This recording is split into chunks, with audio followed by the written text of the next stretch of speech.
The fallout is continuing following the historic vote in the House on Tuesday to remove Kevin McCarthy as the Speaker, a move orchestrated by a small but determined group of Republicans that Democrats happily joined to sow chaos and mischief for their own reasons and agendas.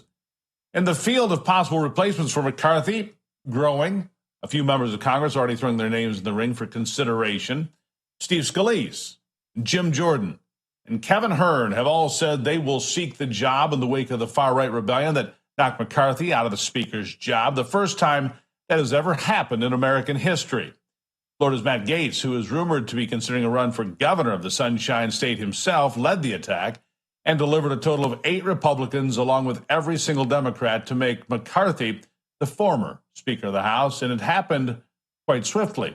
So far, those 8 have not said who they would support to replace McCarthy. And in fact, Andy Biggs, the congressman from Arizona, told me right here yesterday he's being treated like a pariah. He'll not tell anyone who he will or will not support for Speaker because he says his endorsement alone is enough right now to keep someone from getting the gavel, even if they deserve it. Make no mistake, there's plenty of anger right now aimed at Gaetz, Biggs, and the rest of the rogue 8 who were the demise of the former Speaker.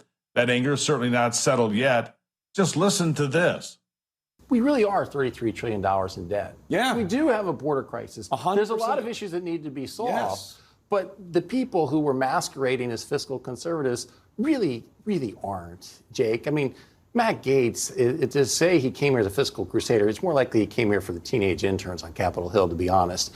Look, he's voted for continuing resolutions. He's voted for omnibus bills. He voted for trillions of dollars in COVID spending. Even this year, he put forward an earmark. And yet he's presented himself as, I'm doing this for the fiscal benefit of the country.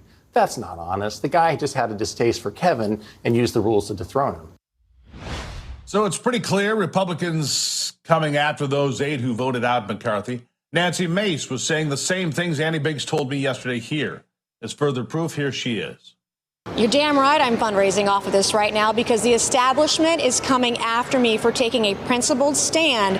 We need to have a budget. We said we would have a budget. We need to have 12 separate up or down spending bills. We promised the American people that we would do that. We did not do it. And now people are coming after me for taking a principled stand. And Kevin, he broke a lot of promises to our conference. He would tell conservatives one thing, moderates another, and Democrats something else. That is not the way to lead our country today. In fact, just like Congressman Biggs told me here yesterday, Nancy Mace just explained again, they are pariahs in the eyes of about 210 Republicans in the conference there. But the GOP will need those 8 votes going forward, so I'm guessing this too shall pass. After all, it's politics. And as soon as they need to vote on a new speaker, they'll be far more polite. But we're not there yet. We're not anywhere near there quite yet. Here, another congressman, New York's Mike Lawler, taking aim at Gaetz himself. Listen. Oh, I think he should be expelled from the conference, no question. He violated the conference rules by bringing the motion to vacate forward without a majority of the majority and teamed up with 208 Democrats to remove a duly elected House Republican speaker. He undermined the conference, he undermined the institution, and he undermined the country, and he doesn't care. And so to me, I don't really see why we would have him part of our conference going forward. It's clear he's not somebody who's willing to work within the conference and wants to associate himself more with House Democrats to remove a Republican speaker. So I certainly believe that he should be removed from conference.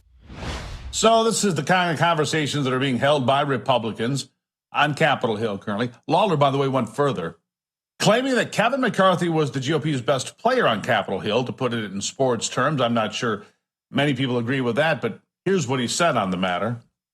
I think, unfortunately, some of them were useful idiots in this crusade on Matt Gaetz's part.